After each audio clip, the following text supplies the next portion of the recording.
าเลยค่ะ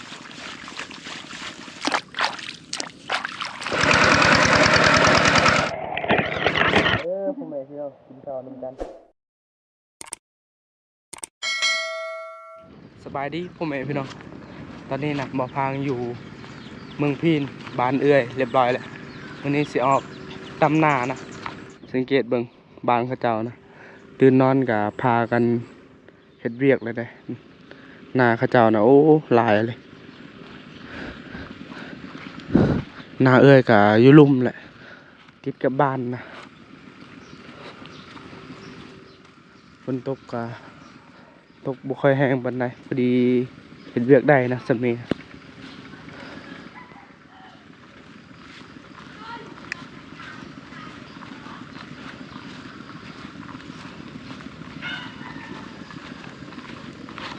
คันหน้าก็บ่ได้ใหญ่ปานใดพอดีแบบดำบ่เมื่อยนะคุณไฟฟ้ากระแสลมนะเมืองนั้น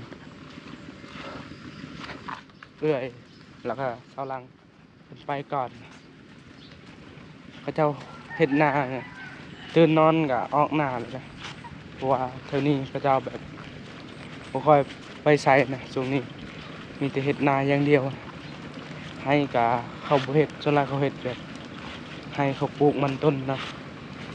เพราะว่าเท่านี้นะหาเงินแบบยากเขาเจ้าดำแล้วนี่เขาเจ้ากำลังไถอีกเด้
กาเขาเจ้านะ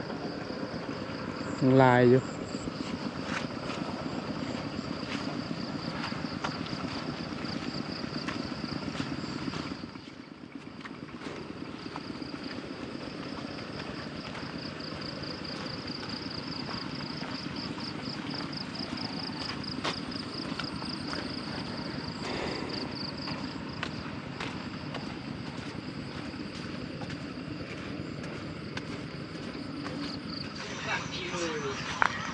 หอดหน้าเอื้อยแล้ววันนี้กานะ1 2 3กากะเขาวานลายเลยเพราะว่าแค่นั้นนะเอ้ยดำแล้ว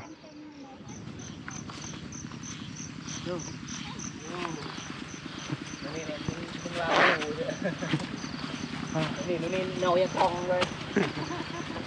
เนามัวซี่อยู่เลย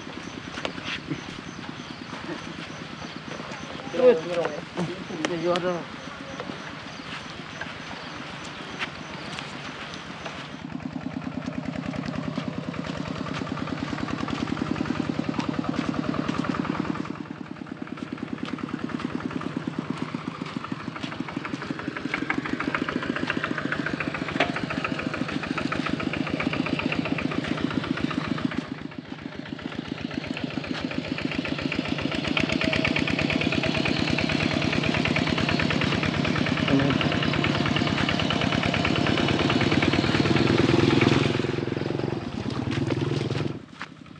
เนี่ยแล้วนะ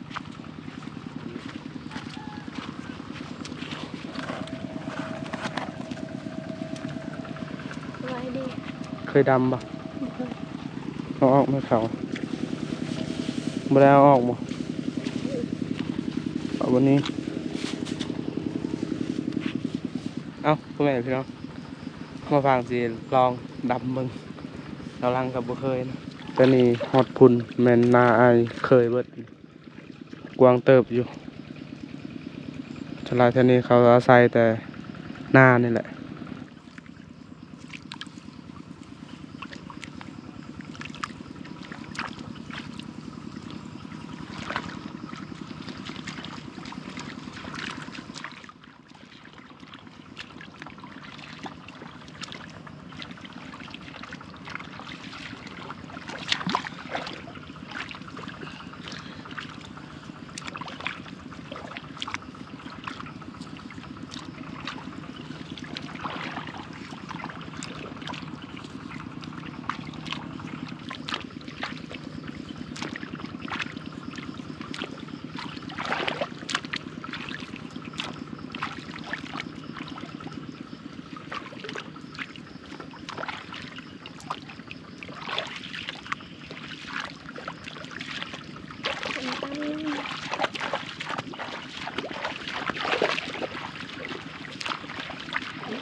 ต่างๆครับนะเนาะ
เฮาดำครึ่งแล้วพอดีเข้าเบิดนะ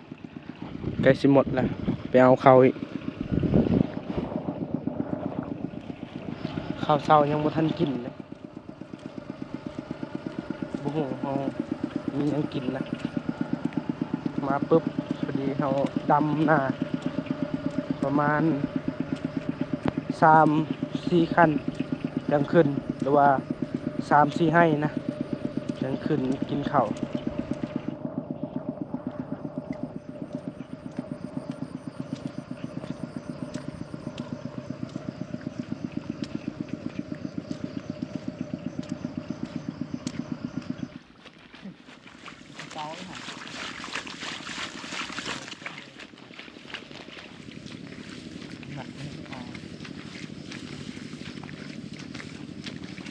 วันที่ต่อคือเก่าซะตอนนี้ออกง่าย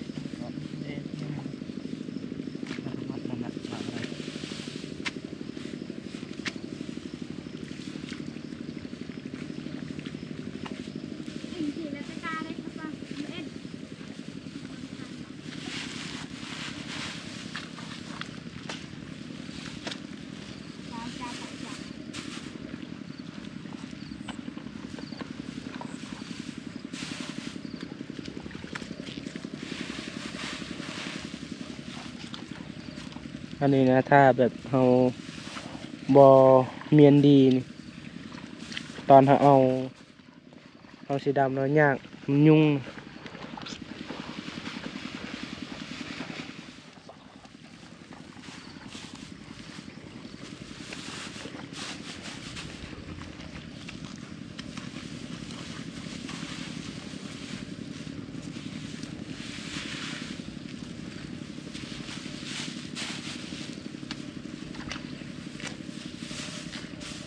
เต็มเลยนี่นักเติบอยู่เอาหามินะ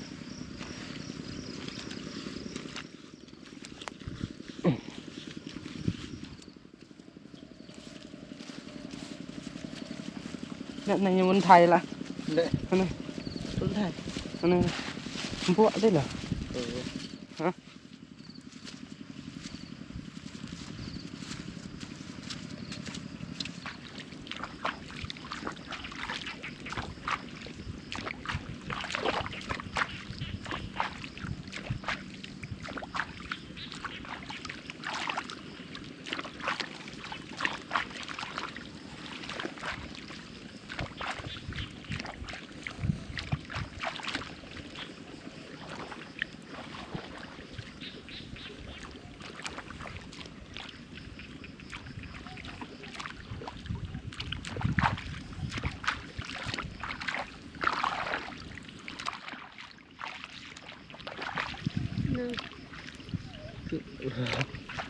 น่าคือดู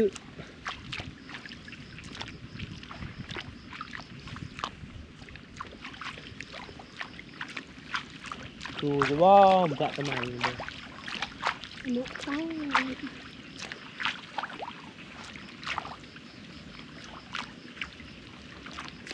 อะไรเหตุดูด้วยว่า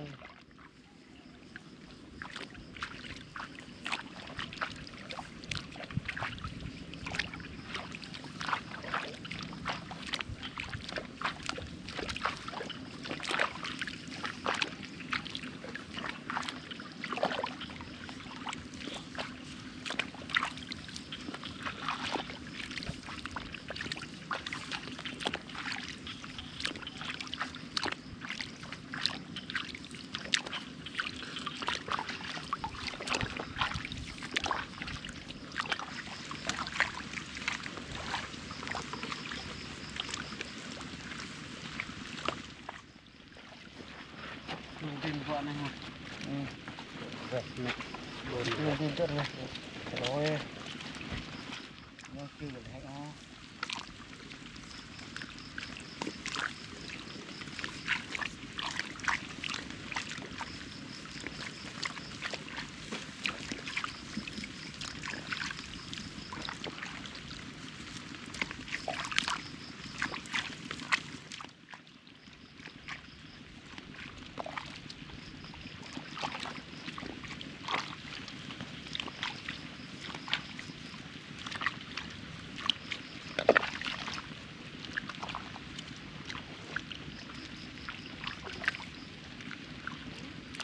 ดำเรียบร้อยแล้ววันนี้นะอาศัยเวลาดำประมาณ30นาทีนะ4คนเฮา5คนทั้งสาวหลังแต่ไปเล่นนะเมื่อเฮ็ดกินสาวหลังกะลูกกานะลูกกาถ้าไปเล่นมาเฮาก็มาต่อบนนี้นะเอานำออกก่อนเพราะว่าแต่มันท่วมนะน้ำลึกมันท่วมเขาเฮาที่เฮาดำนี่เบิ่งคนนี้แหละเดือนกินครบเชื่อเดือนกินครบเชื่อหน้าหนูก็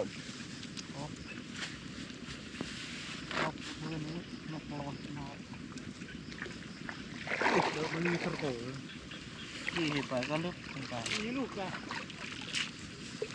ลูกแล้วก็เรา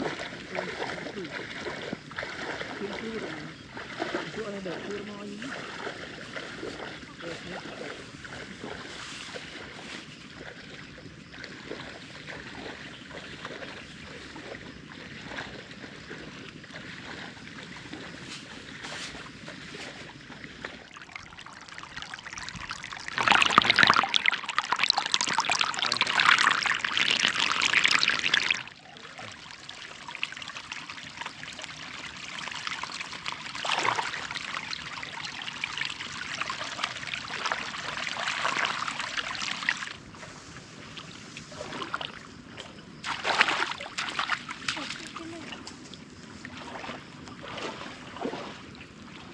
มันมีตีเบิ้ลปลาตีปลาไปโกะท่านเด็กเฉย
ว้าตายจิตกาดูเว้ย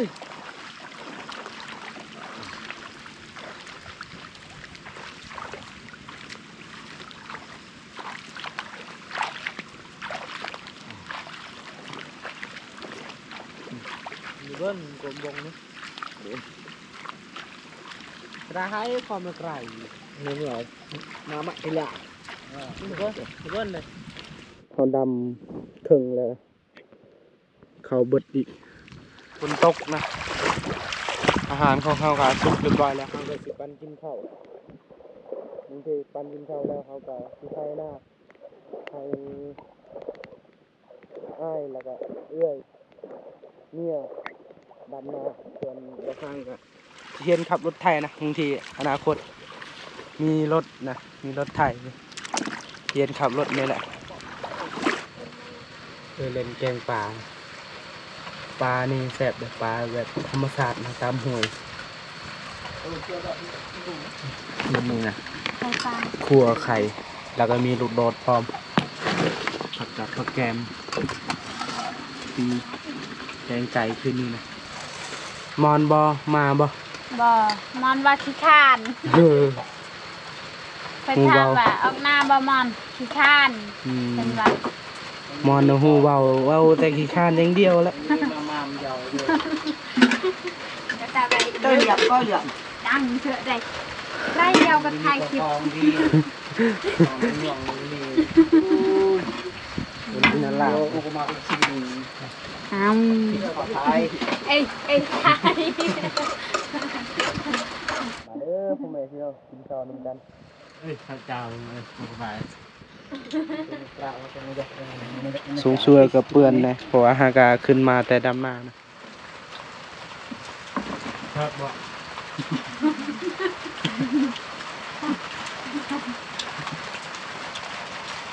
ไม่ได้ไปแซ่บ ลืมทางมา จะดูเงี้ย มึงเชื่อแล้วหรือมึงเข้าจริง เดี๋ยว ๆแบบเรื่องต่าง เรื่องทาง ที่มึงอยู่ กินเจ้า มึงถึงหอกแล้วจะว่าไปเลยมึงเสียปิด นั่นน่ะ อันนั้น มาจะรอบ่มาเอ้ย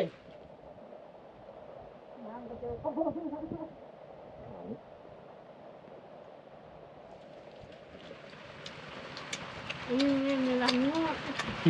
ไปหันงอตะเหนียวเลยงอจับ แค่ตั้งเด้อฮะ ดำเลย กาย ยังอยากเป็นหน่อยก้อยอ่อน คนดองเจอเพื่อน บ่เห็นชื่อเลยน่ะ เชื่อไว้ เยอะเลยล่ะโอ้ดง เลยจ้า อย่าบ่เอาดิอัน อันนี้เล่นประเทศเจ้าเด็ดแบบปะ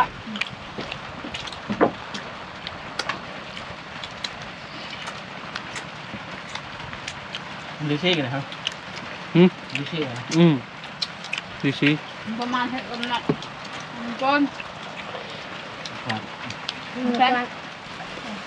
ลิซี่ไปเนี่ยบนพื้นเฮ้ยเราจะการnày chúng tôi vừa nghe mà gói người mà liền người mà về suy nghĩ ngon dữ để anh bạn ngon lên bờ thả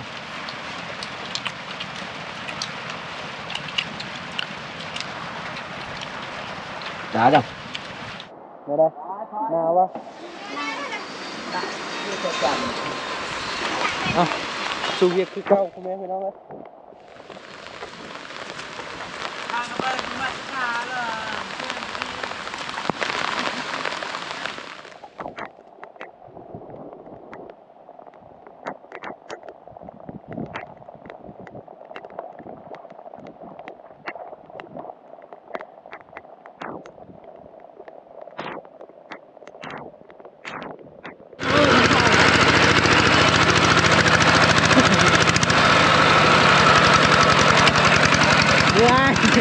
ด้วยรู้อยู่ไทยจอดด้วย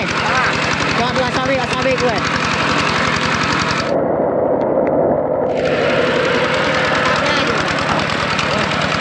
นี่เลยบอสจะงอไทยเลย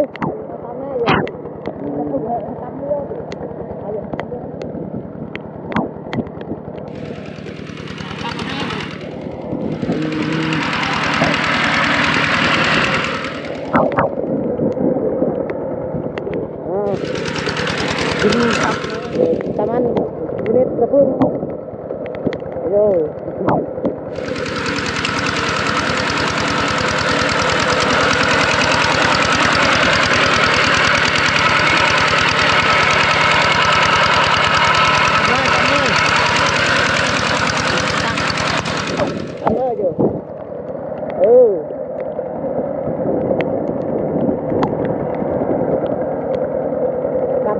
cầm rồi được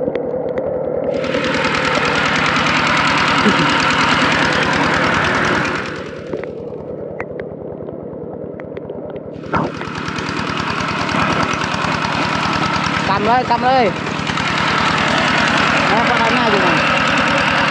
này cầm ơi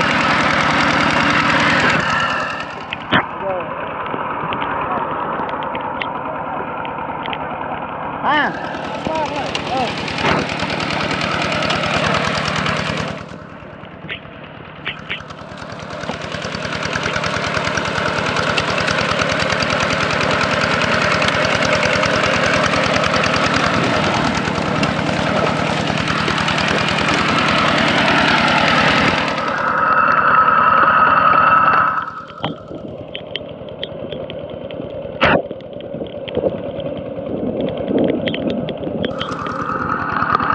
cam gue aja buat tanya cam gue ada tante yang buat tante cam gue ไม่เอาอยู่มาตามทำไมนั่นตามเตียไปเลยโยกำเลย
ดิบ่พังบ่ได้ใส่เสื้อ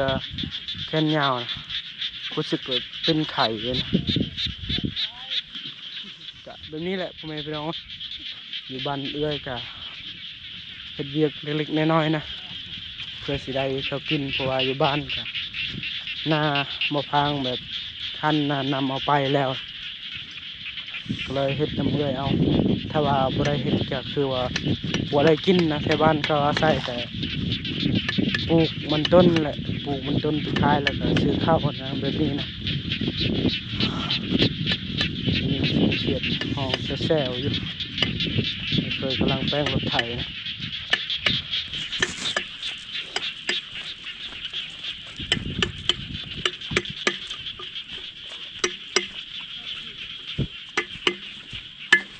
ได้เพนะโอ้ถึงยัง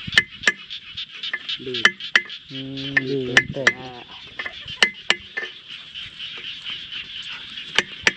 ซื้อใหม่